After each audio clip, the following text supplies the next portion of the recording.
Como que se mojó en Cali, William, ¿no? Sí, señor, pero Que le tocó agüita.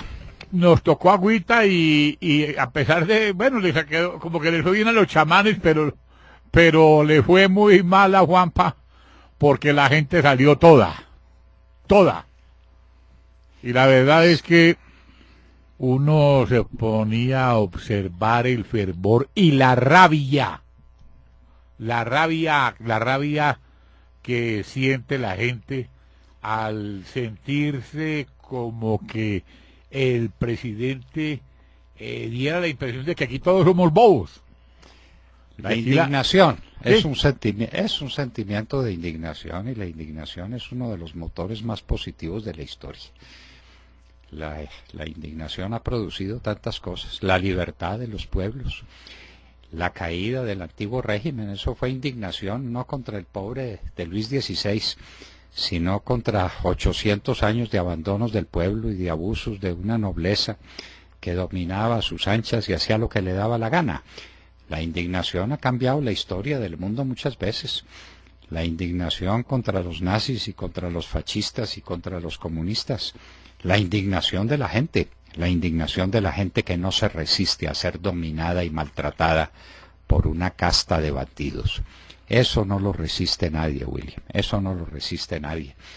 La indignación que va a vivir el mundo cuando se acabe de saber quiénes son los que tienen sus grandes cuentas corrientes en Panamá.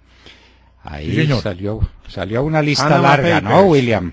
Pero larga. Una gigantesca investigación del consorcio de periodistas de investigación, más de 11 millones de documentos.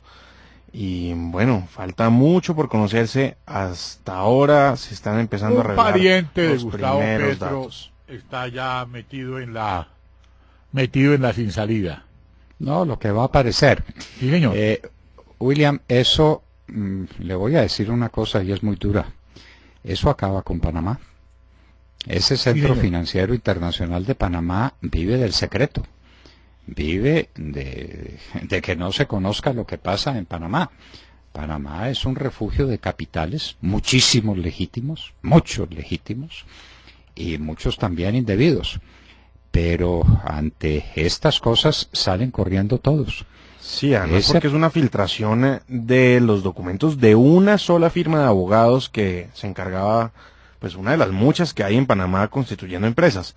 Se trata de Mossack Fonseca. A ellos son a los que se les hace la filtración sí, podemos decir la filtración. Dramático, William, porque es que la gente resiste cualquier cosa menos la corrupción. ¿Por qué se cayó Lula y por qué se cayó el sistema dominante en el Brasil? Porque la gente no aguantó tanta corrupción. ¿Por qué se cayeron los Kirchner? Que a propósito parece que tienen cuenticas también en Panamá, y no cortas, no de cortos números. Pues por lo mismo, por la corrupción. ¿Por qué se está cayendo a pedazos el régimen de Venezuela? Por el cartel de los soles, por los boliburgueses, por las atrocidades que han cometieron. Es que no es el desgobierno, es la corrupción que no se tolera. La hija de Chávez. ¿Por qué? ¿Y por qué? Claro, la hija de Chávez, que es la mujer más rica de Venezuela. Exacto. Eso no lo tolera el pueblo de Venezuela, ni lo puede tolerar. ¿Y aquí en Colombia contra quién se está marchando? Contra el cartel de la mermelada, William. Pues obvio. Es que eso, pues, de repartirse, coger toda la bonanza petrolera del país, convertirla en una tostada, para regarle mermelada y para que los amigos de Santos se roben toda la mermelada. Y el país en la quiebra, el país en la ruina. Uno se ponía a observar las pancartas en la calle. Traidor, renuncie ya. Chucky. El pueblo no es tan bobo. Juanpa, mamerto, en Cuba está tu puerto. Juanpa, mentiroso, el pueblo está furioso. Atención, atención, decimos de corazón, valoremos los soldados que defienden la nación. No, señores, y no me da gana ver arrodillado a Juanpa en La Habana. Sí, señores, sí me da la gana ver una Colombia libre y soberana. Se vive, se siente, no tenemos presidente. Mientras en La Habana la guerrilla siempre gana. En Colombia no hay gobierno, nos gobierna el terrorismo. Las FARC y el ELN se unieron para lo mismo. Es que, doctor, es que la gente se desahogó. Colombia presente, renuncie presidente, muchas. Oiga, William, veces. y lo que viene que son las BACRIM. Es que ya salió la primera aparición de Germán Vargas Lleras, se dio, pues no sé si anda por ahí de casco y de botas otra vez, haciendo el ridículo por todas partes. Pero salió furioso contra las BACRIM diciendo que con ellas no habrá proceso de paz. A ver, doctor Vargas Lleras, ¿por qué no le jala un minutico a decir por qué con las FARC sí? Y hágame una diferenciación entre las BACRIM y las FARC, a ver en qué se diferencian. Se diferencian en los territorios que ocupan, no se diferencian en el negocio que las hace multimillonarias, en las armas que utilizan, en los delitos que cometen, son igualitos, no hay diferencia ninguna.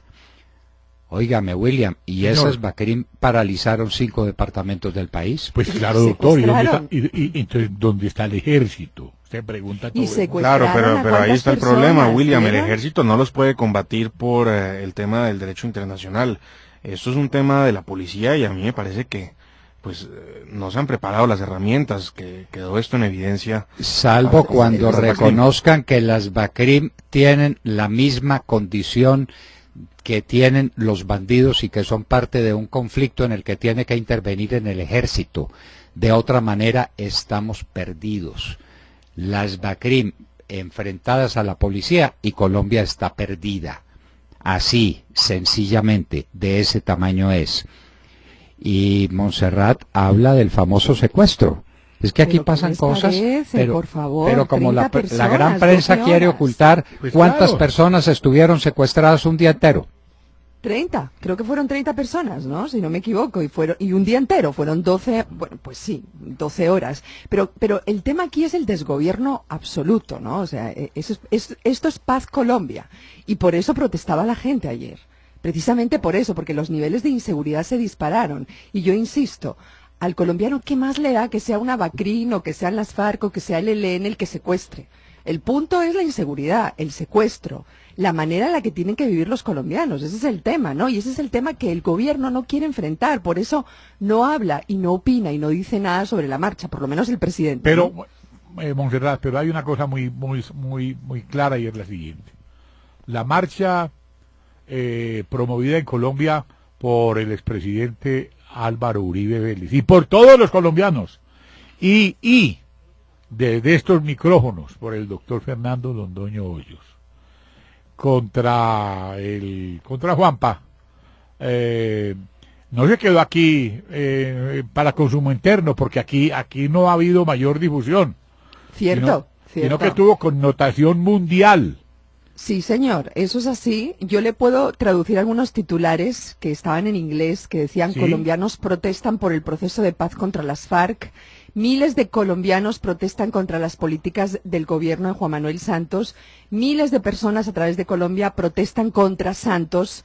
Esos son algunos de los muchísimos titulares que leíamos en inglés, en donde resaltaban sobre todo que la población se manifestaba en medio de la lluvia. Eso tiene mérito, ¿no? No crean. Es que lo más importante de todo esto fue el hecho de que llovió. ¿Por qué? Porque a pesar de la lluvia salió la gente. Entonces, la pregunta que todo el mundo se está haciendo: si hace un buen sol, si hace un día de esos esplendorosos, ¿cómo hubiese sido la marcha, por Dios?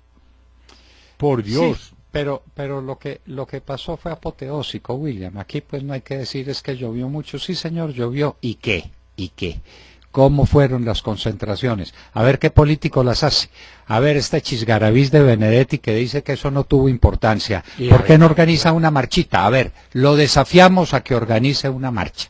Y como tiene prensa en mermelada, le damos toda la prensa de ventaja y haga lo que le dé la gana y saque empleados públicos disfrazados de marchantes. Hágalo. hágalo, salga a la calle, déjese contar usted también, señor Roy Barreras, usted que anda diciendo boberías, que es lo único que sabe decir, pues porque no da para más, organice otra marcha, vamos a marchar y nos vamos a contar.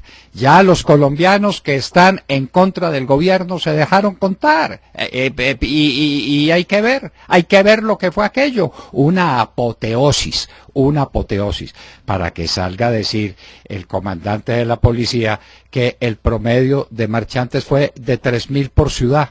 No, no hay En derecho. Medellín solamente hubo 250.000 personas en la calle, señor general. Por Dios, no pierda su prestigio, no pierda su dignidad de gran comandante de la policía que es usted, por atender órdenes superiores. Ahí lo puede llamar el ministro de Defensa 1000 veces, a decir que usted tiene, a exigirle que usted tiene que mentir. No mienta, no mienta. Sí, Bueno, pero desde el porque- gobierno tienen que estar muy preocupados. Ese silencio Pues claro. a mí me parece sospechoso después de un 13% de favorabilidad que tiene, que es absurdo, es una favorabilidad de Uno las con el peores, 13%, con el Por favor, y ahora 13% con de esta favorabilidad manifestación. en las encuestas. Es que las marchas fueron la demostración tangible de las encuestas. Las encuestas son un estudio matemático. Lo que hubo en la calle es un estudio político, que revela una realidad matemática. Lo que dicen las encuestas, eso fue lo que vimos en las calles. Sí, que la gente no es boba y que no come prensa y que no se deja engatusar por lo que dicen los medios gobiernistas, que son muchos, ¿no? Lo que A tiene mí más me parece que golpeado- esa lo que- manifestación... Con excepción de la hora de la verdad, todos.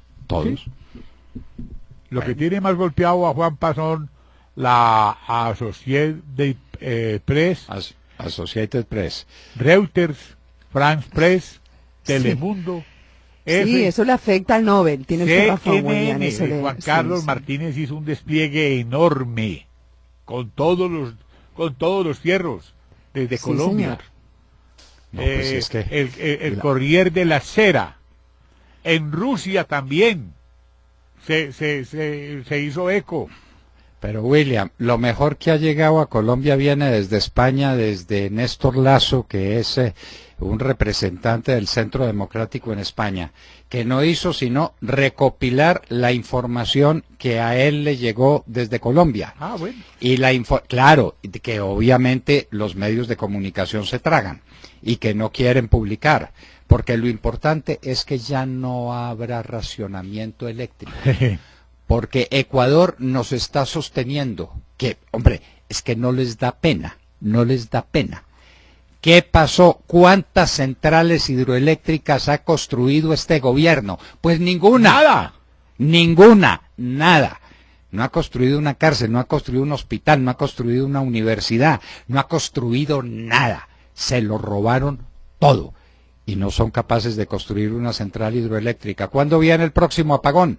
Pues muy pronto, es un tema matemático. Estamos hablando con expertos en la materia que dice que a la vuelta de 2 años Colombia va a estar a oscuras. Aquí no se puede fundar una fábrica. Supóngase que un inversionista extranjero, loco, porque tiene que estar loco, diga, quiero montar una fábrica en Colombia. ¿Qué es lo que primero pregunta? A ver, varias cositas. Primero, seguridad. Le dicen, no hay ninguna.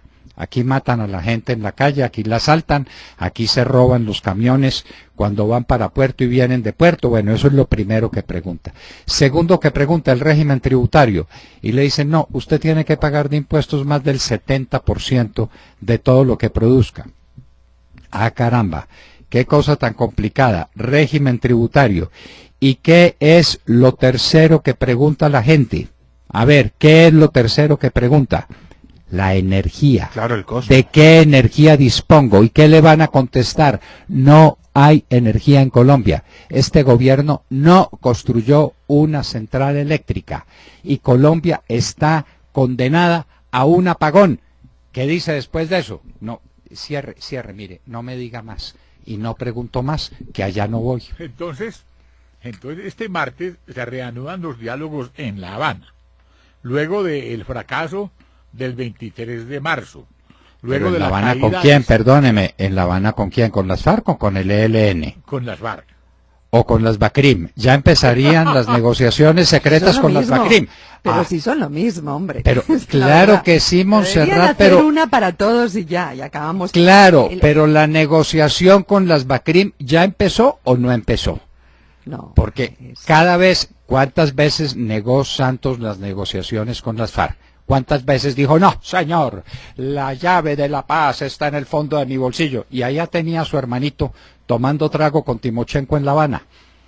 Entonces, mienten. Deben tener ya a otro Enriquito Santos hablando con las BACRIM, hablando con Otoniel y con Úsuga o con como se llamen todos esos bandidos sinvergüenzas, que es lo único que saben hacer aquí, para después decir, no, es que la paz sería incompleta si no contáramos con las BACRIM, así como la paz es incompleta si no se cuenta con el ELN. Pero ya nos advirtieron que con el ELN la cosa es más compleja. Lo dice un especialista como el padre de Ru, que es especialista no en la palabra de Dios, en los santos evangelios, sino en las FARC, en el ELN y en las BACRIM. De eso sí sabe el padre de Ru. Entonces eso es lo que se viene encima, otra negociación con las BACRIM, para que acabamos de quedar como un narcopaís. Este, señores, es un narcopaís, y contra eso protestó la gente el 2 de abril, porque no queremos ser un narcopaís. Estuvo muy simpática una pancarta que se refería a Martín Santos, que le decían, no, esta no es una marcha de enemigos de la paz, estamos marchando es contra su papito. Sí, las pancartas fueron muy interesantes, No, hubo también hubo apoyo a los presos políticos del uribismo, que son muchos, y otros que están fuera del país. Fue realmente interesantísimo todo el apoyo, las camisetas que vimos. Creo que Bueno. fue una marcha que expresa lo que el pueblo siente definitivamente. Bueno, pero es que hay ciudades que ni siquiera quedaron registradas y que marcharon, y con cuánto fervor marcharon. Senador Carlos Felipe Mejía, desde Manizales, muy buenos días. Muy buenos días a usted, doctor Fernando, y a todos los oyentes de la Hora de la Verdad. Un amigo manizaleño me dijo el viernes, voy a marchar en Manizales, así sea yo el único que marcha. ¿Cuántos únicos marcharon en Manizales, senador? Cuéntenos cómo fue el sábado en Manizales. Pues lo de Manizales, doctor Fernando, fue una cosa extraordinaria. Qué bueno haberlo tenido usted allí en su ciudad natal, acompañando y liderando esa gran marcha que tuvimos el sábado pasado en Manizales.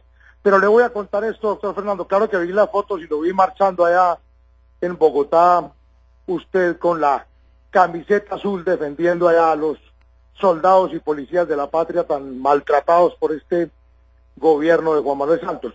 Pero mire, le voy a contar lo de Manizales. Salimos a las 9:30, cayó un aguacero en la ciudad, una cosa impresionante. Y esa era la hora en la que estaba citada la marcha.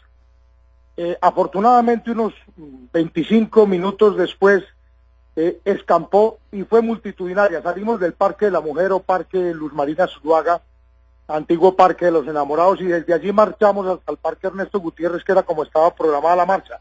Pero fue de tal magnitud la marcha, fue tan multitudinaria, que la gente siguió hasta la Plaza de Bolívar porque no cabían en el Ernesto Gutiérrez. Yo no sé cuánta gente le cabe a la Plaza de Bolívar de la ciudad de Manizales, pero estaba completamente llena. Dice la historia de la ciudad que esa plaza solo la ha llenado el doctor Álvaro Gómez Hurtado en algún momento de una de sus campañas a la presidencia de la República. Pues bueno, esta marcha de antisantistas, de gente que está cansada por este desgobierno, por este mal gobierno de Juan Manuel Santos en la ciudad de Manizales, en su ciudad, que además estaba llena de caldenses, no era solo manizaleños, era gente que había venido también de municipios cercanos, pues llenó la Plaza de Bolívar. Yo no sé, yo creo que allí había alrededor de 10.000 personas, doctor Fernando Londoño. Yo no los conté porque es que no había tiempo, pero creo que no se trata del número. Creo que esto fue multitudinario no solo en Manizales, sino en todo el país, y quien lo quiera desconocer, pues digamos que lo desconozcan si quieren, pero esto le dio la vuelta al mundo entero. Quienes marcharon saben qué fue lo que ocurrió. y sí sería muy importante que ojalá le quede un mensaje muy claro a varios sectores. Yo diría que a las ramas del poder público, que son las primeras que deberían reaccionar, al gobierno nacional, que evidentemente se vio ratificado en esta marcha multitudinaria del pasado sábado, que esa encuesta, donde dice que tiene el 13% de popularidad, es cierta. El gobierno debería reaccionar y saber que tiene que redireccionar varias cosas, la conducción de la nación, pero sobre todo la conducción de ese mal llevado proceso de paz con los narcoterroristas de las FARC, y ese que arranca también cojo y que no cree uno que vaya para ninguna parte con el ELN, y también todas las políticas públicas, pero es un mensaje también a la justicia colombiana, porque eso era lo que expresaban los ciudadanos en los carteles. Si uno hace un recorrido viendo las imágenes de toda la nación, de todo lo que sucedió en todas las ciudades, lo que expresaban allí los ciudadanos, pues son mensajes contra las ramas del poder público. La gente no cree en la justicia colombiana, entre otras cosas por las secuelas que dejó estos 4 años del fiscal Montealegre, que creo que es de lo más desastroso que le ha ocurrido a la democracia de esta nación. Y también creo que le da un mensaje muy, muy contundente al Congreso de la República, un Congreso de las inmensas mayorías que apoyan el gobierno de Juan Manuel Santos de una manera incondicional, seguramente, entre otras cosas, por la mermelada. Hoy veremos si es que se da y no se va a la luz en el Congreso, en el debate de moción de censura al ministro Cárdenas Santamaría. Una de las cosas que hay que reclamarle y por las que se tiene que ir no es solo por la venta de Isagen, sino porque es el dueño de la chequera, el que le gira los cheques al dueño de la chequera, que es Juan Manuel Santos, y el dueño de la mermelada para ese Congreso de la República, un Congreso que se le ha arrodillado a la Casa de Nariño y que le ha causado un enorme daño también a la nación. Uno esperaría que lean lo que ocurrió aquí el sábado. Fue una cosa contundente que, eso sí, doctor Fernando, nos tiene que llenar de satisfacción a quienes hemos estado, como usted, desde esa tribuna de la hora de la verdad, defendiendo la libertad y la democracia de esta nación y denunciando todas estas irregularidades de este gobierno de Juan Manuel Santos y, por supuesto, este Partido Centro Democrático, que es el único partido de oposición que tiene este gobierno de Juan Manuel Santos y que lidera con tanto esfuerzo y sacrificio el presidente Álvaro Uribe Vélez. Senador Carlos Felipe Mejía, una de las cosas que tiene que rectificar este gobierno antes de que sea demasiado tarde es su política económica, que empobreció a los pobres hasta extremos en que la gente no tiene con qué comprar los elementos básicos de la canasta familiar, que empobreció a la clase media, que está arrinconada, maltrecha, vuelta a pedazos, pagando con sus tarjetas de crédito con intereses del 32% anual, para que se lo recuerde al ministro Cárdenas, que dijo que había que disminuir el consumo porque el consumo de los colombianos era muy alto. Dígale a los manizaleños que compren menos frijoles y menos arroz y menos carnita, porque están consumiendo demasiado y eso tiene muy preocupado al ministro Cárdenas. Que rebajen el consumo y que no le compren tantos zapatos a los niños para ir al colegio, ni les compren camisita nueva para poder llegar a tiempo a su jornada escolar. Dígale pues eso allá a los manizaleños. Y yo no sé por qué no hicieron la marcha sobre Palestina. Manizales es la única ciudad de Colombia que no tiene aeropuerto. Lo de la Nubia no es un aeropuerto, es un paradero de avionetas, ahí ocasional. Y el aeropuerto de Palestina es un aeropuerto parado, el aeropuerto del café o aeropuerto Gustavo Robledo y Sasa, como debiera llamarse. Es un abandono total, porque entre un mal manizaleño, Germán Cardona, y su íntimo amigo Juan Manuel Santos condenaron a Manizales a ser una ciudad mediterránea, enclavada en la mitad de la nada y perdida del resto del mundo porque no tiene un aeropuerto. Senador, estas cositas hay que recordarlas de tanto en vez, ¿no le parece? Doctor Fernando, pues por supuesto que había razones, no solo las nacionales, que hicieron marchar a todos los colombianos en todas las ciudades del país y en muchísimas ciudades del exterior. Claro que los caldenses teníamos razones locales como las tienen todas las regiones de este país, y por supuesto eso que habla usted del aeropuerto de Palestina o aeropuerto del Café, pues es uno de los reclamos más grandes que hay que hacer, porque fue una de las promesas que le hizo Juan Manuel Santos a los caldenses para su reelección, y desafortunadamente ni siquiera quedó en el plan de desarrollo. Claro que serán reclamos que le haremos a nombre de los caldenses hoy al ministro Cárdenas Santamaría, porque él es el culpable de todo esto. entre otras cosas porque, mire, no es solo el aeropuerto del Café, que ni siquiera ya está dentro de los presupuestos, ni siquiera futuros de este gobierno. No hay un solo peso en el presupuesto de la Nación para el aeropuerto del Café, y como bien lo dice usted, Manizales es una capital tan importante y un departamento tan importante como Caldas no tiene aeropuerto. Pues todos tenemos que ir a alguna ciudad alterna para poder viajar, porque el aeropuerto de Manizales desafortunadamente vive cerrado, y eso lo conoce todo el pueblo colombiano. Pero mire, además los 160.000 millones que nos había prometido para terminar de pavimentar las cabeceras municipales de los... Es que hay algunos municipios del departamento de Caldas que todavía no tienen pavimentadas, entre sus cabeceras no están pavimentadas las vías. 160.000 millones nos prometieron y ya los sacaron del plan de desarrollo. No están esos recursos ya disponibles, es decir, en ese tema vial también están desconociendo al departamento de Caldas, y mire lo que nos acaba de ocurrir con Isagen. ¿Por qué Caldas es más afectado que otros departamentos con la venta de Isagen, a pesar de que esto afecta a todo el pueblo colombiano? Pues porque nosotros, en el municipio de Norcasia, del departamento de Caldas, está la hidroeléctrica de la Miel, que es una de las generadoras de Isagen. Pues también la perdimos, y yo he venido diciendo que tenemos que hacer digamos que ponernos de acuerdo todas las fuerzas vivas del departamento de Caldas para reclamarle a Juan Manuel Santos y a este ministro Cárdenas Santamaría, se lo diré hoy en el Congreso de la República, pues que departamentos como Caldas, que perdieron en la venta de Isagen la hidroeléctrica de la Miel, pues que de alguna manera nos haga un resarcimiento al departamento y podamos obtener algunos recursos para estos proyectos tan importantes. Con seguridad que me van a decir que sí, porque no tienen ningún problema en decir que sí y no hacerlo, porque seguramente la plata de Isagen hace rato se la gastaron.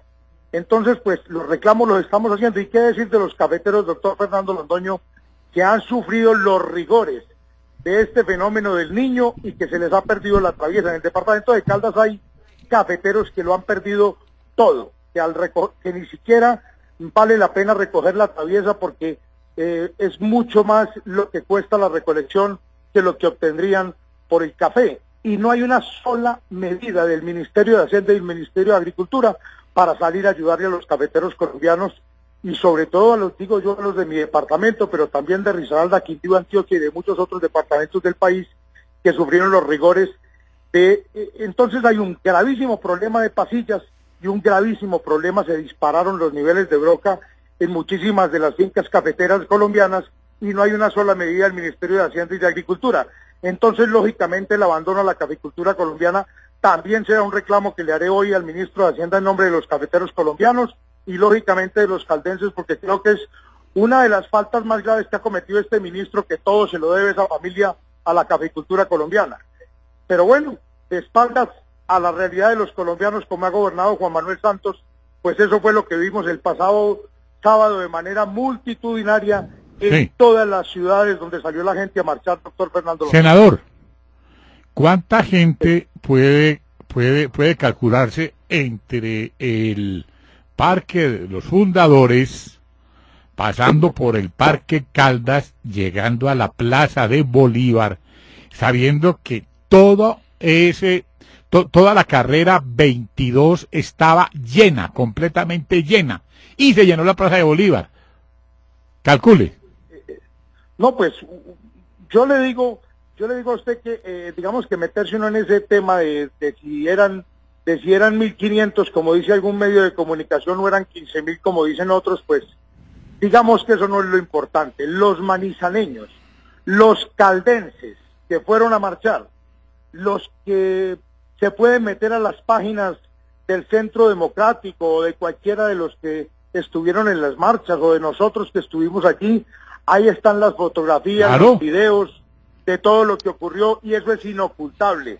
Lo que ocurrió en Manizales fue multitudinario y no hay registro de una marcha de esa magnitud, excepción hecha de una visita del doctor Álvaro Gómez Hurtado cuando estaba en una de sus campañas a la presidencia de la República. O sea que yo solo tengo gratitud con los caldenses por lo que el sábado expresaron en las calles de la capital del departamento de Caldas, nuestra Manizales del alma, que se llenó de patriotismo, de banderas de esta patria, de amor por Colombia, y nos llena a nosotros de satisfacción, gratitud y un mensaje a todos los caldenses que en este momento nos están oyendo, porque creo que ellos son una gran voz de aliento para seguir luchando por la libertad y la democracia de esta patria y para que sigamos con todo el fervor y con el ánimo del mundo, así como lo hace usted, doctor Fernando Londoño, desde esa tribuna de la hora de la verdad para defender esta patria. Pues allí seguiremos y haremos las marchas que tengamos que hacer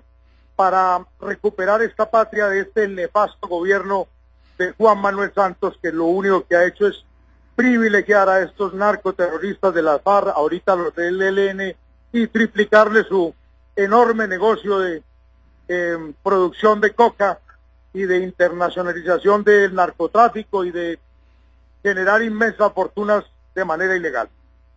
Senador Carlos Felipe Mejía, muchísimas gracias.